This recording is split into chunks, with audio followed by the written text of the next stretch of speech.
ആഗോള അയ്യപ്പ സംഗമം എന്ന പേരിൽ ഒരു സ്പോൺസേർഡ് ഇവന്റ് മാനേജ്മെന്റ് മാമാങ്കം നടന്നിരുന്നു പമ്പാ മണപ്പുറത്ത്.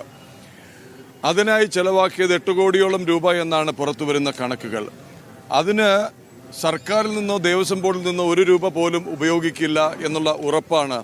ഇത് സംബന്ധിച്ച് ശബരിമല കർമ്മസമിതി അടക്കമുള്ള സംഘടനകൾ ഹൈക്കോടതിയെ സമീപിച്ചപ്പോൾ സർക്കാർ നൽകിയ ഉറപ്പ്, ദേവസ്വം ബോർഡ് നൽകിയ ഉറപ്പ്.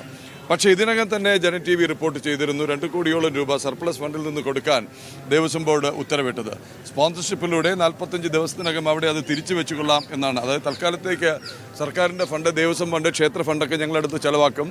ഞങ്ങളുടെ PR വർക്കിനായിട്ടും ഇവന്റ് മാനേജ്മെൻറ്റിനായിട്ടും അതല്ലെങ്കിൽ വോട്ട് ബാങ്ക് രാഷ്ട്രീയം കളിക്കുന്നതിനൊക്കെ ആയിട്ട്, എന്നിട്ട് സൗകര്യം പോലെ ഞങ്ങൾ അതവിടെ തിരികെ കൊണ്ടുവയ്ക്കും എന്നുള്ളതാണ് സർക്കാരും ഉദ്യോഗസ്ഥരും പറയുന്ന ഒരു ലോജിക്ക്. എന്തായാലും ഒരു ഭാഗത്തിങ്ങനെ കോടികൾ പൊടിച്ച് സംഗമവും ആഘോഷവും നടത്തുമ്പോൾ ദേവസ്വം ബോർഡിലെ ജീവനക്കാർ പ്രതിമാസ ശമ്പളം പോലും കിട്ടാതെ ഉഴലുകയാണ്. പ്രത്യേകിച്ച് മലബാറിൽ ദേവസ്വം ബോർഡിൽ നിന്ന് ഉള്ള വാർത്തയാണ് ഈ വരുന്നത്. മദ്രാസ് ദേവസ്വം ബോർഡ് മാറി മലബാർ ദേവസ്വം ബോർഡ് എന്ന പേര് വന്നെങ്കിലും ഈ ദേവസ്വം ബോർഡിൻ്റെയോ അതിന് താഴെയുള്ള ജീവനക്കാരുടെയോ സ്ഥിതിഗതികൾ അതീവ ദുഃഖകരമായി തന്നെ തുടരുകയാണ്. വളരെ മോശമായ അവസ്ഥയാണ്. നൂറുകണക്കിന് ജീവനക്കാരാണ് ശമ്പളമില്ലാതെ ഉഴലുന്നതെന്നാണ് കണ്ണൂരിൽ നിന്നുള്ള റിപ്പോർട്ട്. വിശദാംശങ്ങളുമായി മിഥുൻ പിള്ള ചേരുകയാണ്. മിഥുൻ, എന്തൊരു വിരോധാഭാസം! എന്താണ് നടക്കുന്നത്? കോടികൾ പൊടിക്കുന്നു ആളില്ലാ പന്തലിലേക്ക്, ആളില്ലാ സംഗമത്തിന് കോടികൾ പൊടിക്കുമ്പോഴാണ് അവിടെ മാസശമ്പളം കിട്ടാതെ ദേവസ്വം ബോർഡ് ജീവനക്കാർ വിഷമിക്കുന്നത്, അല്ലേ? തീർച്ചയായും പ്രതിപുള്ള ഇതിൽ ഏറ്റവും ശ്രദ്ധിക്കേണ്ട ഒരു കാര്യമുണ്ട്. അതായത് മലബാർ ദേവസ്വം ബോർഡിന്റെ കീഴിലെ ഏതാണ്ട് 90% ക്ഷേത്രങ്ങളും വരുമാന നിരക്ക് വളരെ താഴ്ന്ന ലെവലിൽ ഉള്ള ഒരു ക്ഷേത്രങ്ങളാണ് ഭൂരിഭാഗവും. അതുകൊണ്ട് തന്നെ ക്ഷേത്രത്തിന്റെ ദൈനംദിന പ്രവർത്തികൾ മുന്നോട്ട് കൊണ്ടുപോകാൻ പോലും ഏറെ പ്രയാസപ്പെടുന്ന ഒരു കാലഘട്ടത്തിൽ കൂടിയാണ് അവർ കടന്നു പോകുന്നതും.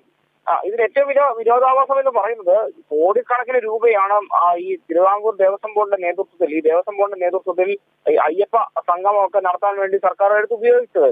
അതേ സമയത്താണ് കഴിഞ്ഞ 1.5 കൊല്ലത്തിലേറെയായി കൃത്യമായ ശമ്പളമോ ആനുകൂല്യമോ ഒന്നും പട്ടിണിയിലും പരിവട്ടത്തിലുമായി മലബാർ ദേവസ്വം ബോർഡിന് കീഴിലെ ക്ഷേത്ര ജീവനക്കാർ മുന്നോട്ട് പോകുന്നത്. പല ക്ഷേത്രങ്ങളും അടച്ചുപൂട്ടേണ്ട ഗതികേടിലേക്ക് പോകുന്ന സാഹചര്യം തന്നെയാണ് നിലവിലുള്ളത്. അതായത് പണ്ട് നമുക്കറിയാം പഴയ HRMC നിയമമായിരുന്നു മലബാർ ദേവസ്വം ബോർഡിന് പകരം ഉണ്ടായിരുന്നത്. അന്ന് ആ HRMC നിയമം മാറി അത് മലബാർ ദേവസ്വം ബോർഡ് എന്നൊരു പേര് വന്നതല്ലാതെ മറ്റു കാര്യങ്ങൾ ഒന്നും തന്നെ മാറിയിട്ടില്ല എന്നുള്ളതാണ് ഏറ്റവും വലിയ വസ്തുത. അതായത് പഴയ നിയമം തന്നെയാണ് ഇപ്പോഴും പിന്തുടരുന്നത്. അതുകൊണ്ട് തന്നെ ശമ്പളത്തിലോ മറ്റു കാര്യങ്ങളിലോ ഒരു ഏകീകൃത സംവിധാനം ഇതുവരെ കൊണ്ടുവരാൻ മലബാർ ദേവസ്വം ബോർഡിനെ സംബന്ധിച്ച് കഴിഞ്ഞിട്ടില്ല. പലതവണ ഇവിടുത്തെ ജീവനക്കാർ കോടതിയെ സമീപിച്ചു. ഹൈക്കോടതി ഈ നിയമം, അതായത് മദ്രാസ് നിയമം മാറി മലബാർ ദേവസ്വം ബോർഡിന് കൃത്യമായ ഒരു ചട്ടക്കൂട് ഉണ്ടാക്കി, അതായത് കൃത്യമായൊരു ഏകീകൃത സംവിധാനം ഉണ്ടാകണമെന്ന് ഹൈക്കോടതി ഉത്തരവിട്ടു. ആ ഉത്തരവ് ശരിവെക്കാത്ത സാഹചര്യത്തിൽ വീണ്ടും ഈ ജീവനക്കാർ സുപ്രീം കോടതിയെ സമീപിക്കുന്നു. സുപ്രീം കോടതിയും ജീവനക്കാർക്ക് അനുകൂലമായ ഉത്തരവ് നൽകുന്നു. എന്നാൽ സർക്കാർ ഇതുവരെ യാതൊരു നടപടിയും സ്വീകരിച്ചില്ല എന്ന് മാത്രമല്ല, ഇപ്പോഴും ഈ നിയമം നടപ്പിലാക്കുന്നതിന് പിന്നോട്ട് പോവുകയാണ്.